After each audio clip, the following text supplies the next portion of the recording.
कौन कहबे आज अपन जो रास्ता रोक करूछंती आज जो अमित शाह पुष्पपुतलिका दाह है काकटपुर निर्वाचन मंडली आपण मैंने जाथे से जड़े तड़ीपार से राज्यसभा जी बाबा साहेब आंबेडकर जी संविधान प्रणेता जहाँ विश्वर 100 रु ऊर्ध्व देश प्रतिमूर्ति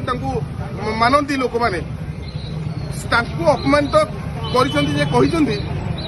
कहीं आपण मैंने बाबा साहेब होती जदि जी थर बाबा साहेब नाम नौ से थर जब भगवान को नाम नहीं था 7 जन्मर पुण्य पाई था स्वर्ग प्राप्ति होता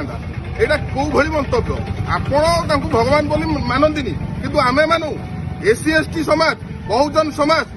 माने देवता जदि देवता किए था देवक से बलिकी तेणुक अपमान आम सहबू ना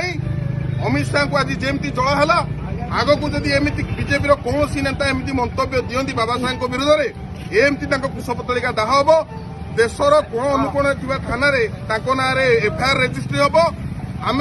बाट हाथ चल दबुनु बाबा साहेब काली जिंदाबाद थिले आज जिंदाबाद अच्छी आग को भी रहिबे बाबा साहेब जिंदाबाद जिंदाबाद जिंदाबाद बाबा साहेब जिंदाबाद।